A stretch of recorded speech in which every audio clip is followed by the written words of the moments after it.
Assalamualaikum warahmatullahi wabarakatuh. Selamat malam semuanya. Perkenalkan, saya adalah perwakilan dari kelompok 2 yang akan memulai presentasi kali ini. Sebelum memulai presentasi kali ini, saya akan memperkenalkan terlebih dahulu anggota dari kelompok 2. Yang pertama ada Ferdian Triawan, lalu ada saya sendiri Jessica Altea, lalu ada Gusti Muhammad Jafar Sidik, lalu ada Jagat Cahya Raga Sukma, ada Muhammad Arsyad Aliksan, dan Muhammad Hasbi. Selanjutnya adalah pembaca latar belakang yang dilanjutkan oleh Muhammad Hasbi. Muhammad Hasbi, dipersilakan.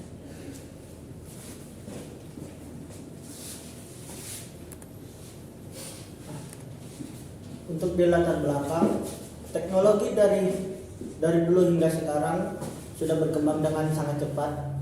Hal ini dikarenakan teknologi mulai dibutuhkan oleh sebagian besar pekerjaan yang ada di masyarakat dalam segala bidang. Banyak sekali teknologi yang telah ada saat ini. Salah satu teknologi yang tidak jauh dari kehidupan kita, sangat membantu pekerjaan kita, adalah perangkat seluler atau mobile. Pendidikan merupakan pembelajaran, pengetahuan, keterampilan, dan kebiasaan sekelompok orang yang diturunkan dari satu generasi ke generasi berikutnya melalui pengajaran, pelatihan, dan penelitian. Pada kenyataannya, proses pendidikan dari generasi ke generasi selalu berubah mengikuti perkembangan zaman, salah satunya perkembangan teknologi. Dengan memanfaatkan perangkat seluler atau mobile untuk mengerjakan pekerjaan di bidang pendidikan pada saat ini merupakan salah satu ide yang telah diterapkan oleh sebagian besar masyarakat. Selanjutnya presentasi dilanjutkan oleh Muhammad Arsyad Aliksan, dipersilakan. Oke, berikutnya ini ada 3 keuntungan dari pemanfaatan aplikasi mobile di bidang pendidikan. Yang pertama ini ada menjadikan proses pembelajaran tidak terbatas pada pembelajaran secara langsung. Jadi itu kayak contohnya itu seperti pembelajaran online atau daring dan video pembelajaran kayak di Google Classroom contohnya. Terus yang kedua itu ada sumber pembelajaran menjadi lebih mudah didapat dan dipelajari. Jadi itu banyaknya sumber yang diupload di Google itu tidak menghalangi para pelajar atau peserta itu dia bisa membuka Google mencari pembelajaran materi atau tugas secara leluasa. Terus yang ketiga ada jarak antara pendidik dan pelajar tidak lagi menjadi sebuah masalah. Nah ini para pengajar tidak perlu selalu berada di kelas jika sedang tugas atau dinas di luar kota karena bisa melalui online atau daring. Selanjutnya akan dibacakan oleh Jagat.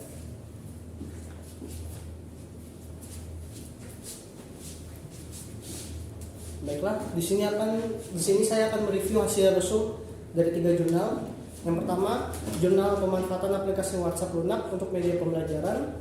Yang kedua, jurnal untuk rancang bangun aplikasi pembelajaran. Hadis untuk perangkat mobile.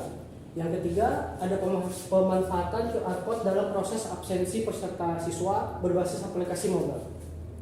Baik, di sini saya akan mereview jurnal 1, yaitu pemanfaatan aplikasi WhatsApp untuk media pembelajaran. Kenapa kita pilih aplikasi WhatsApp? Karena kebanyakan aplikasi WhatsApp digunakan oleh penduduk dunia dan maupun Indonesia.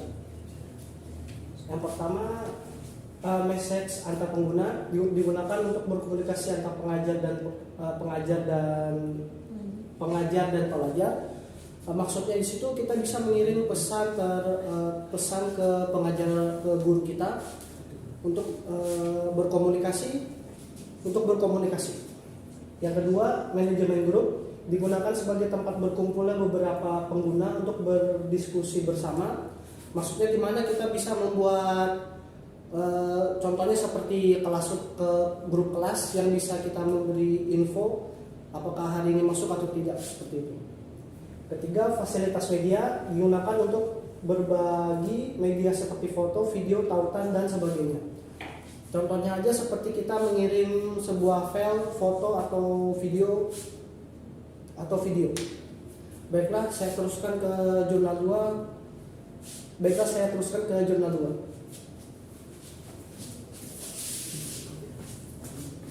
Selanjutnya yaitu jurnal 2, rancang bangun aplikasi pembelajaran hadis untuk perangkat mobile. Jadi penulis jurnal ini mereka berhasil menciptakan aplikasi untuk menyimpan sekumpulan hadis-hadis ya. Nah, jadi di dalam aplikasi ini ada tersedia beberapa fitur.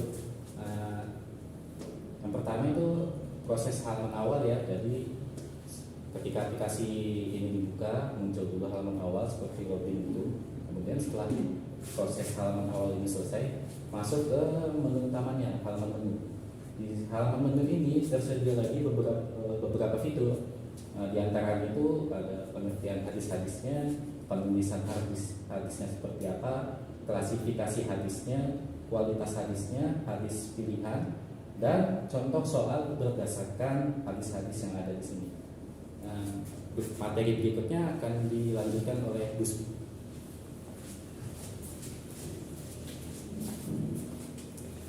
Baik, di sini di jurnal 3 ini kita akan membahas tentang pemanfaatan QR code dalam proses absensi peserta siswa berbasis aplikasi mobile ya. Sebelum kita masuk ke jurnal 3, kita akan membahas tentang QR code dulu singkatnya aja. QR code itu sebuah jenis atau suatu kode matriks atau kode batang secara 2 dimensi. Nah, di dalam QR code sendiri itu tuh berisi tentang informasi yang disimpan secara horizontal maupun vertikal. Nah, di sini kita bisa lihat fitur yang akan dipakai di aplikasi mobile peserta siswa, di mana aplikasi ini dapat membuat QR code yang terhubung ke database absensi siswa. Nah, yang dimaksud di sini adalah database kehadiran siswa itu disimpan kepada sistem, yang dimana kita juga bisa melakukan scanning pada QR code tersebut melalui fitur kamera yang ada di perangkat siswa masing-masing. Nah, untuk cara kerjanya di awal si pengajar atau guru itu bisa membuat kelas, kemudian dia juga bisa menyebarkan QR code kepada seluruh siswa untuk melakukan absensi. Nah, di situ juga di dalam fiturnya pengajar atau guru juga bisa melihat daftar siswa yang hadir dan tidak hadir. Baik, selanjutnya akan dibahas oleh salah satu rekan saya juga.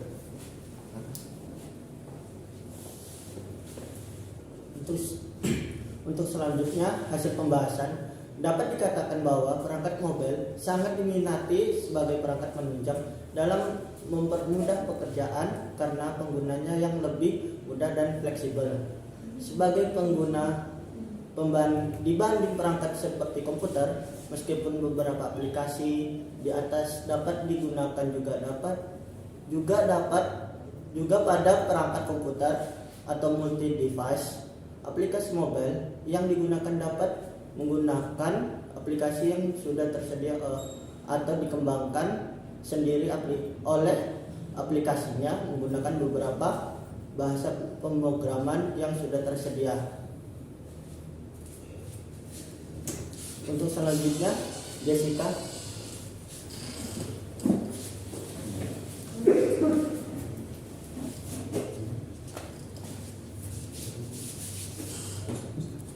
Selanjutnya saya akan menyampaikan kesimpulan dari makalah ini.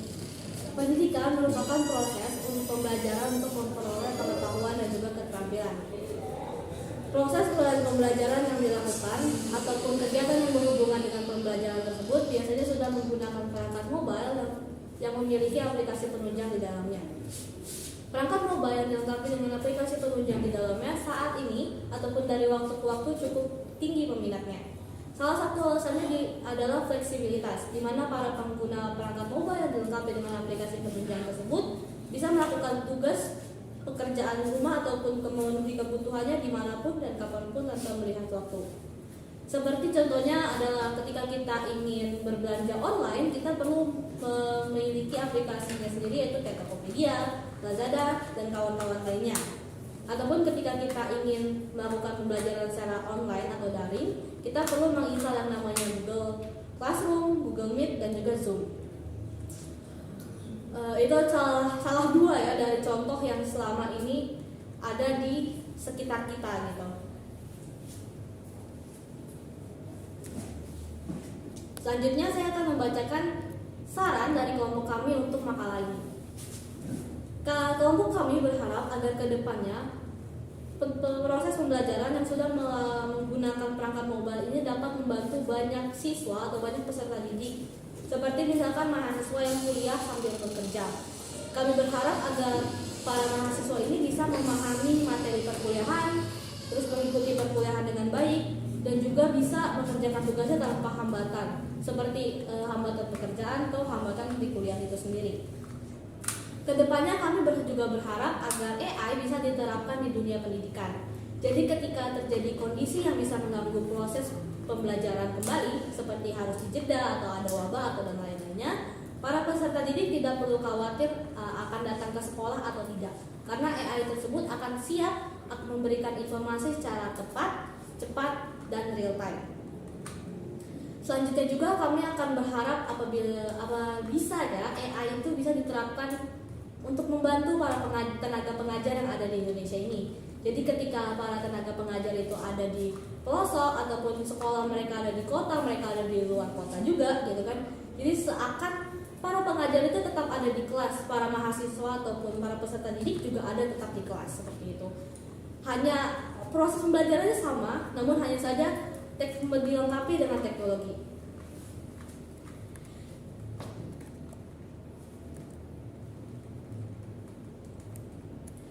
Sekian dan terima kasih presentasi dari kelompok 2. Bila ada pertanyaan, kritik atau saran, dipersilakan. Terima kasih atas pertanyaan, kritik, dan juga sarannya. Presentasi kelompok 2 dengan judul Pemanfaatan Aplikasi Perangkat Mobile di Bidang Pendidikan saya akhiri. Assalamualaikum warahmatullahi wabarakatuh. Selamat malam.